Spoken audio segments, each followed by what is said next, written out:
नमस्ते भाई, आप सभी का स्वागत है इस आरुष लाइंस यूट्यूब चैनल पे और मैं आप सभी का दिल से स्वागत करता हूं। तो भाई आज की जो क्लास है इसमें हम फर्स्ट फ्लाइट का सेकंड चैप्टर डिस्कस करने जा रहे हैं, ठीक है ना।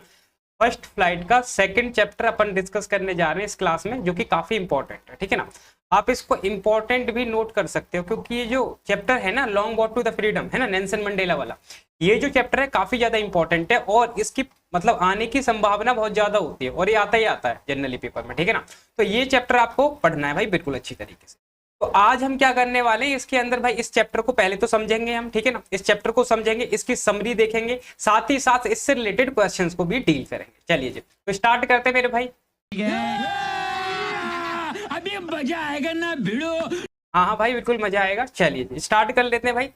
तो हमारे जो नेल्सन मंडेला है, ठीक है जी, नेल्सन मंडेला का जो पूरा नाम है सबसे पहले आपको ये समझना होगा, नेल्सन रोलिसासा मंडेला, ये इनका पूरा नाम है, ठीक है ना।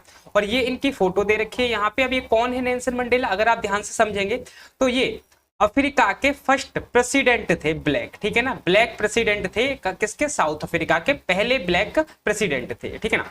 इससे पहले किन ने राज किया इसके ऊपर, ये सारी चीजें हम डिस्कस करेंगे।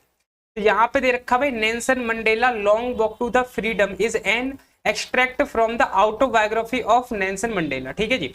यहाँ पे एक इनकी किताब है, ठीक है ना, एक इनकी ऑटोबायोग्राफी है। ऑटोबायोग्राफी का मतलब होता है आत्मकथा, ठीक है ना, उनकी खुद ही लिखी हुई कहानी है ना, उसको हम ऑटोबायोग्राफी बोलते हैं। तो भाई इन्होंने जो लिखी थी वो लिखी थी long walk to the freedom. अब इसी में से कुछ पार्ट लेके हमने इसमें डाल रखा है इस किताब के अंदर, ठीक है ना। तो स्टार्ट करते हैं भाई।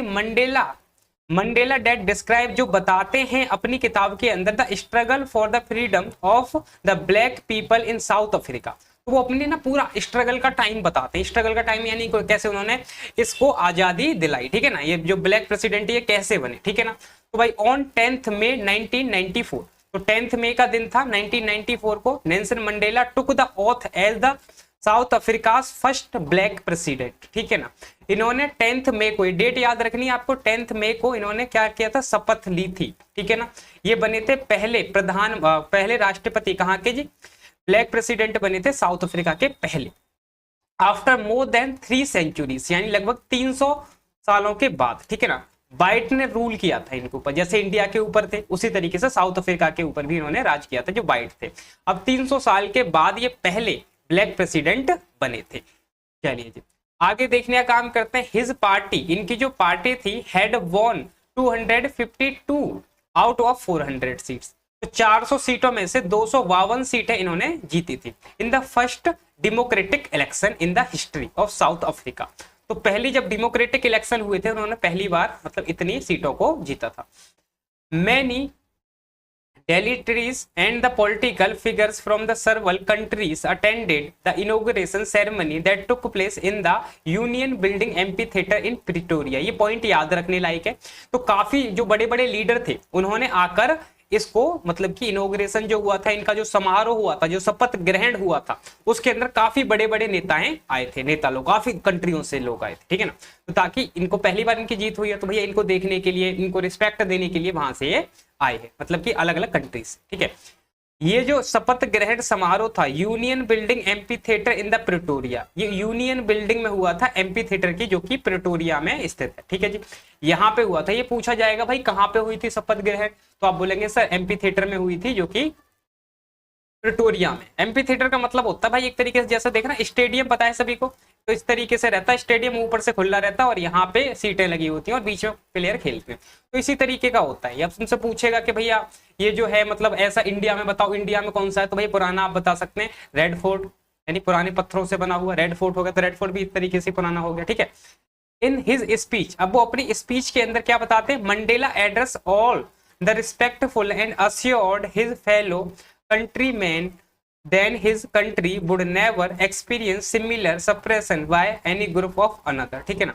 अब ये यहाँ पे अपने एड्रेस में बोलते हैं कि अब तक हमने काफी ज्यादा मतलब सहाय मतलब जैसे 300 साल तक वाइट ने रूल किया था इनके ऊपर, ठीक है ना। वाइट 300 साल तक रहते तो इन्होंने काफी ज्यादा मतलब सफर किया था, बहुत सारी प्रॉब्लम्स इन्हें झेली थी, बहुत सारा कुछ इन्होंने देखा था, ठीक है ना। लगभग ये 30 साल तक जेल में भी रहे थे, आगे बताया जाएगा, लगभग 30 साल तक जेल में रहे थे, तो बहुत कुछ इन्होंने झेला, ठीक है ना। आगे बढ़ने का काम करते हैं जी। आगे कहता है taking his bow as the first black president, he established democracy in the country। अब इन्होंने क्या किया कि जब इन्होंने शपथ ली थी ना, तो शपथ में इन्होंने बोल दिया कि अब जो है यहाँ पे डेमोक्रेसी रहेगी, यानी लोकतंत्र रहेगा, यानी कि किसी के अंदर भेदभाव नहीं किया जाएगा। जब ये ब्लैक हुआ करते थे तब इनके साथ भेदभाव किया जाता था, नीची ऊंची जाति का मतलब एक तरीके से होता था। And said there would be no discrimination against the people, और लोगों के बीच में कोई भी डिस्क्रिमिनेशन नहीं होगा, यानी कोई भी भेदभाव नहीं होगा। जैसे काले गोरे का भेदभाव होता था तो वो सब चीजें नहीं होगी। Irrespective of the caste, caste के से रिलेटेड कुछ बात नहीं होगी। जैसे होते ना कि नीची जाति के हैं तो ये ऐसे रहेंगे, ऊंची जाति के बैठेंगे नहीं, जैसे पहले टाइम में होता भी था, ठीक है ना। पहले के टाइम में क्या होता था कि जैसे कोई मतलब नीचे लोअर कास्ट होता है तो उसको अपने घर का पानी भी नहीं देते थे, ऐसा होता था नहीं होता था। जैसे कुएं से एक बार गांधी जी के साथ भी हुआ था, अगर 12th क्लास में जब आएंगे तब आप ये पढ़ने का काम करेंगे ना, इंडिगो चैप्टर है, तो गांधी जी को भी इवन कुएं से पानी नहीं पीने दिया गया था, क्योंकि यहाँ पे ये नीचे कास्ट के माने जा रहे थे, लेकिन वो थे नहीं, बट ऐसा लगा था उनको, ठीक है ना। तो पहले ये बहुत ज्यादा चलता था। एंड कलर्ड ग्रीन और रेसिस, ही assured that, उन्होंने विश्वास दिलाया that government would always treat all people country with due respect and equality. इन्होंने कहा कि अब हमारी जो मतलब कंट्री है, हमारा जो देश है, वो बेसिकली सबके लिए बराबर ही रहेगा, ठीक है ना। कोई ब्लैक है, काला है, गोरा है, नीची कास्ट का, ऊंची कास्ट का, कोई मैटर नहीं करेगा, सब बराबर होंगे, सब इक्वालिटी सबको मिलेगी, है ना, सबको मतलब पूरे अधिकार मिलेंगे। तो ये इन्होंने अपनी स्पीच के अंदर कहा है बेसिकली। आगे बढ़ने का काम करते हैं। अगला पॉइंट दे रखा है यहाँ पे, the lovely day of inauguration was symbolic for the Mandela as the south Africa people sang to national anthem. अब यहाँ पे क्या हुआ था कि मतलब जब ये मतलब लवली डे था, मतलब बहुत प्यारा सा दिन हो रहा था बेसिकली 10th मई का जो था, और यहाँ पे 2 एंथम गाए गए थे। 2 एंथम का मतलब होता है कि 2 राष्ट्रीय गान गाए गए थे यहाँ पे, ठीक है ना। कौन कौन से? The vision of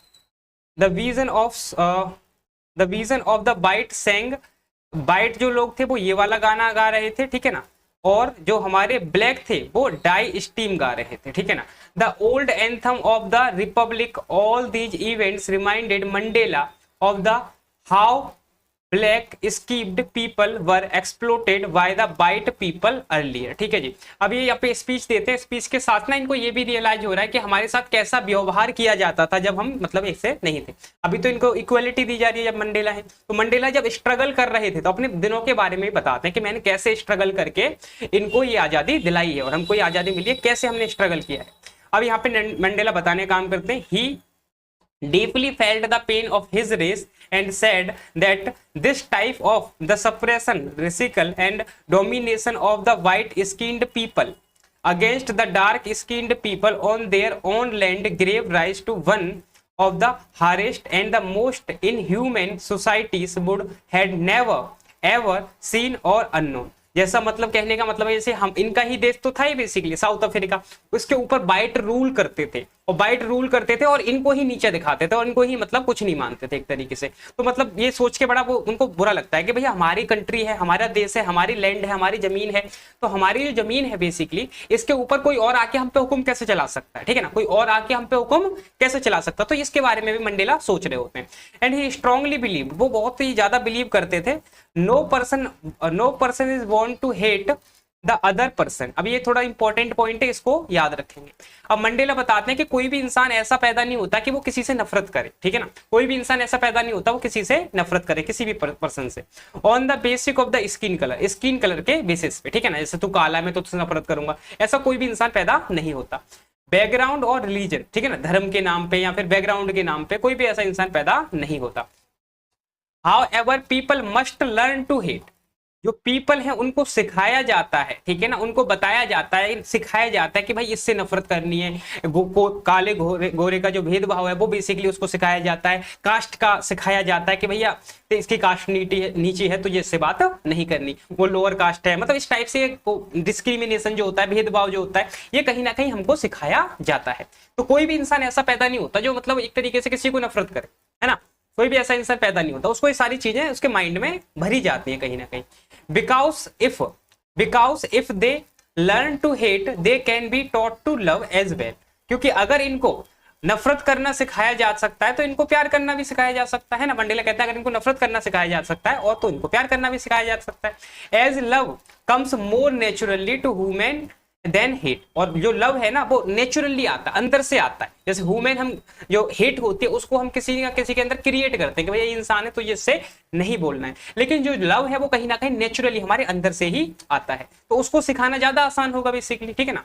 he also mentioned how a person becomes brave. और उन्होंने ऐसे भी बताया कि एक इंसान जो है, एक इंसान है वो किस तरीके से बहादुर बनता है, तो बहादुर बनने का तरीका उन्होंने बताया। Not because he does not feel afraid. अभी बताते हैं कि बहादुर इंसान कौन होता है। भैया वो इंसान नहीं होता, इनका मानना है वो इंसान बहादुर नहीं होता जो मतलब फील, जो जिसे डरना, जो डरता नहीं है बेसिकली, ठीक है ना। ऐसे इंसान को ये बहादुर नहीं बता रहे हैं कि जो डरता नहीं है, ठीक है ना। डरने वाला इंसान भी बहादुर हो सकता है, but because he knows how to conquer his fear. तो इनका मानना है कि भाई बहादुर लोग वो होते हैं जो बेसिकली अपने डर के ऊपर काबू कर लेते हैं, ठीक है ना। बहादुर लोग वो होते हैं जो डर के ऊपर काबू कर लेते हैं, ठीक है ना। इनका ऐसा मानना था। Furthermore Mandela started the every man in life has two major obligation. तो ये भी थोड़ा सा इंपॉर्टेंट है कि हमारी जो लाइफ है, हमारे जो सबसे इंपॉर्टेंट, जो सबसे बड़ी रिस्पॉन्सिबिलिटीज हैं वो कौन कौन सी होती हैं। तो हर एक इंसान की लाइफ में दो रिस्पॉन्सिबिलिटीज होती हैं, टू मोरल ऑब्लिगेशंस होते हैं। क्या होती है? First one his obligation towards his family, ठीक है ना। पहला जो ऑब्लिगेशन होता है, पहला जो धर्म होता है हर एक इंसान का, वो होता है अपनी फैमिली के लिए समर्पित रहना, अपनी फैमिली के लिए सब कुछ करना, अपनी फैमिली से प्यार करना, अपनी फैमिली के लिए यही मतलब कमाना, मतलब इस टाइप से अपनी फैमिली के लिए हमेशा समर्पित रहना। तो पहला तो ये हो जाता है, विच इंक्लूड्स हिज पेरेंट्स, इसके अंदर उसके पेरेंट्स आ जा सकते हैं, उसके वाइफ, उसके चिल्ड्रन, है ना। सेकंड इज, अब सेकंड जो है वो क्या है, इज टूवर्ड्स हिज मदरलैंड। जो सेकंड है वो बेसिकली उसकी मदरलैंड के लिए, मतलब कि उसके राष्ट्र के लिए है। कंट्रीमैन हिज कम्युनिटी, अपनी कम्युनिटी के लोग जो उसके साथ रहते हैं, उसके पड़ोसी हैं, उसकी कास्ट के लोग हैं, उनके लिए, ठीक है ना। Everyone is able to fulfill those obligations according to his own interest in the, तो कहते हैं कि भैया इन दोनों को मतलब एक तरीके से हर एक इंसान को फिलफुल करना चाहिए। तो दो पॉइंट आपको याद रखने, पहला है कि वो अपनी फैमिली के प्रति ऑब्लिगेशन, मतलब फैमिली के प्रति रहेगा, ठीक है ना। दूसरा अपने राष्ट्र के प्रति और अपने कम्युनिटी के प्रति, ठीक है ना। तो ये दोनों पॉइंट्स आपको याद रखने जो कि इंपॉर्टेंट है। आगे बढ़ने का काम करते हैं। However it was difficult to fulfil both these obligations as a black man in the country like South Africa। लेकिन साउथ अफ्रीका में ये दोनों ऑब्लिगेशंस को मतलब फिलफुल करना, इनको पूरा करना, दोनों ड्यूटीज को पूरा करना बहुत मुश्किल था। यहाँ पे दोनों को आप पूरा नहीं कर सकते। Before the democratic wave took over the nation by the strong, जब तक इलेक्शन नहीं हुए थे। when Mandela become an adult, जब मंडेला छोटे थे और जब वो बड़े हुए, he realized that freedom was merely an illusion and temporary in the natural for the blacks। तो जब ये छोटे थे बेसिकली, जब ये पैदा हुए थे तब इन्हें लगता था कि मैं आजाद हूं, लेकिन धीरे धीरे जब ये बड़े हुए तब इनको ये पता चल गया कि भैया जो फ्रीडम है हमारी तो पहले ही छीनी जा चुकी है, हमारी जो आजादी है वो पहले ही हमसे छीनी जा चुकी है। And skilled people of his country he felt that they were treated as slaves of the exploitation and all the people of his race were treated unfairly by the white skinned people. अब ये जैसे बड़े होते हैं तो इनको पता चल जाता है कि मेरी जो कौम के लोग हैं, मेरी कास्ट के लोग हैं, जो ब्लैक लोग हैं वहां के, ठीक है ना, तो उनके साथ ना गलत व्यवहार किया जा रहा है, उनको मतलब इस तरीके से व्यवहार किया जा रहा है जैसे कि वो गुलाम है, उनसे काम कराया जा रहा है, उनको मारा जा रहा है, पीटा जा रहा है, ठीक है ना। तो इनको कहा यार ये तो कहीं ना कहीं गलत हो रहा है हमारे साथ, हम सबके साथ ये तो गलत हो रहा है, ठीक है ना। तो ये तो नहीं होना चाहिए। जो कौन कर रहा था, जो बाइट कर रहे थे, है ना, कौन कर रहा था, बाइट कर रहे थे। According to Mandela freedom was individual for all but the people of his color race were bound in the chains of the oppression and tyrants, and he knew that the oppression must be liberated just like to the opposition, and because a person who snatches another's freedom is also a prisoner of similar operation, ठीक है ना। ये कहने का मतलब है कि हर एक इंसान जब पैदा होता है ना एक तरीके से, तो वो आजादी होता है। अगर कोई इंसान किसी की आजादी सुनता मतलब छीनता है, ये कहीं ना कहीं क्राइम है, पाप है, ऐसा नहीं करना चाहिए। कोई भी किसी की आजादी नहीं छीन सकता। Thus the oppression is not free to and feels sagged in the chains of the oppression himself। अब भाई यहीं तक अपना चैप्टर हो जाता। अब यहाँ पे कहने का मतलब क्या है कि भैया कोई दूसरा इंसान किसी दूसरे इंसान की आजादी छीनता है तो वो कहीं ना कहीं सही नहीं है, ठीक है ना। तो हमें किसी की आजादी छीनने का कोई भी हक नहीं है। तो ओवरऑल इस चैप्टर को समझने का काम करेंगे तो यहाँ पे बताया गया कि मंडेला जो थे, बेसिकली आपको याद रखना है कि मंडेला ने कैसे स्ट्रगल किया। यहाँ पे एक पॉइंट लिखना भूल गए भाई, इन्होंने 30 ईयर्स को स्पेंड किया था, ठीक है जी, 13 ईयर्स को स्पेंड किया था इन्होंने किसके अंदर भैया, जेल के अंदर, ठीक है ना, जेल के अंदर स्पेंड किया था। इन्होंने बहुत सारा स्ट्रगल किया था ताकि ये कहीं ना कहीं इस देश को आजादी दिला सके, ठीक है ना। तो काफी लोग मतलब इसमें आके शामिल हुए थे, काफी लोगों ने इसमें मतलब अपना हेल्प की थी इनकी, और जब ये जीत गए थे तो काफी कंट्रीज से लोग आए थे, ठीक है। तो ये ओवरऑल चैप्टर है भाई, इस चैप्टर की समरी हो गई। अब इसके कुछ एक इंपॉर्टेंट क्वेश्चंस को हम डील करेंगे जो कि पेपर में पूछे जाते हैं और पूछे गए हैं, ठीक है ना, तो उनको हम डील करने का काम करते हैं। चलिए मेरे भाई, कुछ एक इंपॉर्टेंट क्वेश्चन है जो कि पेपर में पूछे गए हैं। चलिए पहला क्वेश्चन जो आपसे पूछा गया है जी, ठीक है ना, पहला क्वेश्चन जो आपसे पूछा गया है वो पूछा गया है जी, where did the ceremony take place, can you name any public building in India that are made of the sand stones, ठीक है ना। तो जैसे मैंने बताया था ना कि भैया सेरेमनी कहाँ हुई थी, और जैसे सेरेमनी हुई थी वो एमपी थिएटर में हुई थी, हमें पता है, ठीक है ना।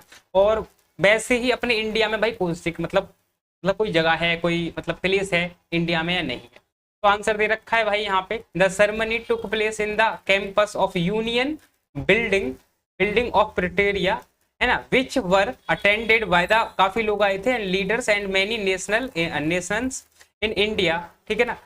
ये यहाँ पे दे रखा है भाई, ये बिल्डिंग हो गए, राष्ट्रपति भवन हो गया, ठीक है ना, रेड फोर्ट हो गया, ये सारी बिल्डिंग कहीं ना कहीं सैंड स्टोन से बनी हुई है, ठीक है ना। तो ये सारी चीजें यहाँ पे बताई गई है। तो भैया ये क्वेश्चन आपका हो जाता है, लगभग ये 2 नंबर का पूछा जाएगा आपसे, ठीक है ना, 2 से 3 नंबर का क्वेश्चन पूछा जा सकता है आपसे, तो भाई आपको ये क्वेश्चन तैयार करके रख लेना है। आगे देखने का काम करते हैं। अगला सवाल पूछा गया है, कैन यू से हाउ 10th में is an autumn day in the south Africa. तो भैया साउथ अफ्रीका में कैसे 10th में था, क्योंकि 10th में क्यों तो आजाद हुए थे basically. The south Africa is an southern hemisphere में falls in the autumn season and 10th में इज एन ऑटम डे, ठीक है ना। तो ये आपको याद रख लेना है कि भैया ऑटम डे होता है 10th में को, ठीक है। चलिए अगला सवाल देखने का काम करते हैं। यहाँ पे दे रखा है जी, what does courage mean to Mandela. Mandela का मतलब साहस क्या होता है, मंडेला के हिसाब से साहस क्या है। For Mandela courage does not mean the absence of the fear, ठीक है ना। करेज का मतलब ये नहीं है कि अगर आप डरते नहीं हो तो आपके अंदर करेज नहीं है, ठीक है ना, बट अब विक्ट्री ओवर द फियर, यानी कि अपने जो डर के ऊपर काबू कर लेना ही बहादुरी है, ठीक है ना, अपने डर के ऊपर काबू कर लेना ही बहादुरी है, ठीक है ना, करेज है। According to him, brave men need not to be fearless, but should be able to conquer the fear. जो ब्रेव मैन होते हैं, जैसे बताया था कि भैया अगर कोई डरता नहीं है तो इसका मतलब वो ब्रेव नहीं है। ब्रेव उसे कहा जाएगा जो भैया अपने डर के ऊपर काबू कर लेता है, ठीक है ना, जो अपने डर के ऊपर काबू कर लेता है वो अपने आप में बहादुर है। आगे बढ़ने का काम करते हैं जी। अगला क्वेश्चन कहता है, which does Mandela think is natural to love और टू हेट, ठीक है ना। मंडेला भाई लव और हेट के बारे में क्या बताते हैं, अभी भी आपको बताया था कि भाई जो हेट होती है उसको सिखाया जाता है और जो लव है वो नेचुरली अंदर से आता है। तो for Mandela love comes more naturally to human heart than hate, ठीक है जी। ये छोटा सा क्वेश्चन है, 1 नंबर का पूछा जा सकता है, यहाँ पर 2 नंबर का। अगला सवाल देखते हैं जी। अगला सवाल दे रखा है जी, why did such a large number of the international leader attend the inauguration. भैया बहुत सारे लोग इसको अटेंड करने क्यों आए थे, ठीक है ना, जब इनका इनॉग्रेशन होता था। What did it signify the trump of, ठीक है ना। तो ये क्या सिग्निफाई, ये क्या दर्शाता है बेसिकली, ठीक है ना। तो यहाँ पे जो क्वेश्चन का आंसर दे रखा है, तो to be the part of the inauguration, ये बेसिकली लोग दूर दूर से इसलिए आए थे ताकि वो इनॉग्रेशन का एक हिस्सा बन सके, एक पार्ट बन सके। And international leader showed a guest of the solidarity from the international community to idea of the end of the apartheid. तो सबने आके भैया क्या किया था, सब लोग खुश थे कि मतलब अपार्थाइड का कहीं ना कहीं एंड हुआ है। अपार्थाइड का मतलब क्या होता है, अपार्थाइड का मतलब होता है डिस्क्रिमिनेशन, ठीक है ना, भेदभाव, काले गोरे का जो भेदभाव था, तो इसका एंड हुआ है, इस वजह से सारे लोग खुश थे तरीके से, अब सबको मतलब बराबर का हक मिलेगा। आगे दे रखा, it was the significance of the victory of good over evil. तो ये जो है बेसिकली जो विक्ट्री थी, ये जीत थी, बेसिकली बुराई पर जीत थी, है ना, एंड ट्रम्प एक बहुत बड़ी जीत थी of a tolerant and society without any discrimination, कि एक ऐसी सोसाइटी बनाएंगे जिसके अंदर कोई भी डिस्क्रिमिनेशन नहीं होगा, कोई भी भेदभाव नहीं होगा। अगला सवाल देखने का काम करते हैं। अगला सवाल क्या कहता है, अगला कहता है, what does Mandela mean when he says is simply the sum of all those African pariahs who had gone before him तो वो मतलब जो पेरियड्स हैं उनके बारे में क्या कहते हैं, ठीक है ना। अपनी जो स्पीच होती है तो वो मतलब ऐसा भी कहना चाहते हैं कि मतलब जो मंडेला है वो कहते हैं बेसिकली कि आज मैं थोड़ा सा दुखी भी हूँ। क्यों दुखी हूँ? कि भाई मैं उन लोगों को थैंक्स नहीं कर सका जो आजादी दिलाना चाहते थे, ठीक है ना। मतलब काफी लोग सेक्रीफाइस ही हुए, है ना, काफी लोगों ने अपनी लाइफ को सेक्रीफाइस किया, अपने घर वालों को सेक्रीफाइस किया, उनको फांसी पे भी चढ़ना पड़ा, जैसे अपने में बहुत सारे लोगों को मतलब करना पड़ा था, ठीक है ना। जैसे इंडिया में भाई भगत सिंह हो गया, उनको फांसी दे दी गई थी, भाई उनके सामने आजादी थोड़ी मिली थी, इन्होंने तो स्टार्ट किया था आजादी देना, बाद में हमें आजादी मिली। इसी तरीके से ये भी कहते हैं कि भैया मैं उन बंदों को थैंक्स नहीं कर पा रहा हूँ जो बेसिकली अब इस दुनिया में नहीं है, लेकिन जिन्होंने अपनी लाइफ को सेक्रीफाइस किया था, है ना, जिन्होंने अपनी लाइफ को सेक्रीफाइस किया था ताकि आज हम ये जो दिन देख रहे हैं देख सकें, ठीक है ना। तो ये वाला पॉइंट भी यहाँ पे रखा गया है। So by saying that he is simply the sum of all those African periods, Mandela wants to pay his tribute to all people. वो अपने आप को ट्रिब्यूट मतलब उनको श्रद्धांजलि देना चाहते थे who have sacrificed their lives, ठीक है ना, जिन्होंने अपनी लाइफ को सेक्रीफाइस कर दिया for the sake of freedom, freedom के लिए। He says, वो कहते हैं that he is grateful to those who had gone before him, तो कहते हैं कि भैया मैं उन सब का भी धन्यवाद करता हूँ, उनके लिए भी मैं आभारी हूँ जो मुझसे पहले चले गए कहीं ना कहीं, ठीक है ना। मतलब वो उन्होंने अपनी लाइफ को सेक्रीफाइस कर दिया, वो चले गए एक तरीके से, तो उनको भी मतलब थैंक्स करना चाहता हूँ। बिकॉज दोज हीरोज, वो जो हीरोज थे ना of the past, paved the path of the cooperation and unity, उन्होंने स्टार्ट किया था ये पाथ जो है, ये रास्ता जिस पे मैं चल के इस पे जीता हूँ, ये बेसिकली उन्होंने स्टार्ट किया था। Therefore he could try to come to power and bring equality for his people and with their support, ठीक है ना। तो वो इसलिए कहते हैं कि भैया मैं क्या करूंगा, मैं एक ऐसा राष्ट्र बनाऊंगा जिसके अंदर किसी के अंदर भेदभाव नहीं होगा, क्योंकि वो लोग भी कहीं ना कहीं यही चाहते थे, ठीक है ना। वो लोग जो शहीद हो गए कहीं ना कहीं वो भी यही चाहते थे। चलिए जी, अब ये क्वेश्चन भाई आपका इंपॉर्टेंट है, इसको भाई बहुत इंपॉर्टेंट से पढ़ लेना, ठीक है ना। भाई ये पूछा जाता है, लगभग 5 नंबर का आपसे पूछा जाएगा, ठीक है ना। क्या है भाई क्वेश्चन कहता है भाई character sketch of Nelson Mandela. Nelson Mandela का पूरा मतलब बताओ किस टाइप के वो इंसान थे, है ना। कैरेक्टर स्केच बहुत इंपॉर्टेंट होता है, तो भाई वो पूरा यहाँ पे दे रखा है, तो ये पॉइंट्स आपको याद कर लेने, ठीक है ना। जैसे he was a leader and fighter, बहुत अच्छे लीडर थे, फाइटर थे, बिलीवर विश्वास करते थे, and someone who knew how to help people, वो जानते थे कि लोगों की मदद कैसे की जाती है। गेट देयर फ्रीडम बैक, उनकी जो आज़ादी है उसे कैसे वापस लिया जाए। ही वॉज वेरी ब्रेव, काफी बहादुर थे वो, एंड करेजियस, उनके अंदर साहस भी काफी ज्यादा था। He is also equal forgiving since he did not have a vision of showing the oppression and it feels like oppression, मतलब उनके बारे में पूरा बता रखा है वो किस टाइप के इंसान थे, ठीक है ना। तो ये कैरेक्टर स्केच है, आप इसको नोट डाउन कर लें, ठीक है जी। तो भाई ये जो इंपॉर्टेंट क्वेश्चंस मैं आपको करा रहा हूँ ये कहीं ना कहीं पूछे गए हैं पिछली बार और शायद इस बार भी पूछे जाएंगे, ठीक है ना। अगर आप इसको कंप्लीट अच्छी तरीके से देख लेते तो मेरे भाई आपका एक क्वेश्चन भी नहीं रहेगा, ठीक है ना, एक क्वेश्चन भी आपका नहीं रहेगा। तो 5 नंबर का ये क्वेश्चन आने की संभावना है, ठीक है ना, 5 नंबर का ये क्वेश्चन आ सकता है भाई, ठीक है। चलिए अब भाई यहाँ पे इसके लिए क्वेश्चन हमने डील कर लिया, अब कुछ एक इंपॉर्टेंट पॉइंट है जो आपको याद रखने चाहिए, ठीक है ना। कुछ एक इंपॉर्टेंट पॉइंट है जो आपको याद रखने चाहिए, तो कौन कौन से इंपॉर्टेंट पॉइंट है वो आपको अब देखना है। तो यहाँ पे भाई दे रखा है इसी से रिलेटेड, जैसे कि long walk to the freedom, English chapter 2, ठीक है ना, चैप्टर 2 है, क्लास 10th, ठीक है ना। South Africa is a country that has a unity history and operation, ये अभी आपको थोड़ा सा पढ़ लेना है और आपको इसके नोट्स बनाने। तो यहाँ पे जो इंपॉर्टेंट पॉइंट है दूसरा ये है कि this movement widely known as the apartheid, इसको अपार्थाइड के नाम से जाना जाता था। अपार्थाइड का मतलब वही होता है जो डिस्क्रिमिनेशन के बारे में बताया था, है ना, डिस्क्रिमिनेशन जो होता है वही अपना अपार्थाइड होता है। तो नेल्सन मंडेला ने कैसे फाइट की, कुछ एक पॉइंट ये दे रखे हैं कि भैया साउथ अफ्रीका में कब हुआ था, 10 मई 1994 को ये सब चीजें हुई थी, ठीक है ना, जब ये जीते थे पहली बार। अब he goes and explain how to utmost the responsibility of a man, अब ये बताते हैं कि भैया एक रिस्पॉन्सिबिलिटी एक इंसान की क्या रिस्पॉन्सिबिलिटी होती है उसकी लाइफ में। आगे इसी तरीके से कुछ एक और पॉइंट्स हैं, मतलब यही पॉइंट्स हैं आपके, ठीक है ना। तो ये लगभग 4 से 5 पॉइंट दे रखे हैं, इनको आपको याद रखना है, ठीक है। तो भाई ये है आपका ओवरऑल चैप्टर, ठीक है जी। मैं कोशिश करूंगा कि आपके जो फर्स्ट टर्म के पेपर हैं उससे पहले आपका जो फर्स्ट टर्म का सिलेबस है उसको मैं जल्दी से जल्दी कंप्लीट करा दूं, ठीक है ना। जब 10th क्लास का लगभग मैं 4 चैप्टर इस किताब से करा देता हूँ और 4 चैप्टर आपके उस किताब से करा दूंगा मैं, ठीक है ना। उसके बाद फिर मैं पोएम रखने का काम करूंगा, ठीक है ना। उसके बाद में क्या करूंगा जी, पोएम करेंगे और पोएम के जो फिगर ऑफ स्पीच है उन सबको भी हम डील करेंगे, ठीक है जी। चलिए भाई यहीं तक रखने का काम करते हैं इस चैप्टर को, मिलेंगे भाई अगले चैप्टर में जल्दी ही आपसे, ठीक है जी। आप इसको पढ़ लें, इसके नोट्स बनाएं और ज्यादा से ज्यादा प्रैक्टिस करें। चलिए बच्चे हंसते रहिए, मुस्कुराते रहिए, keep learning, keep practising and have a great day ahead.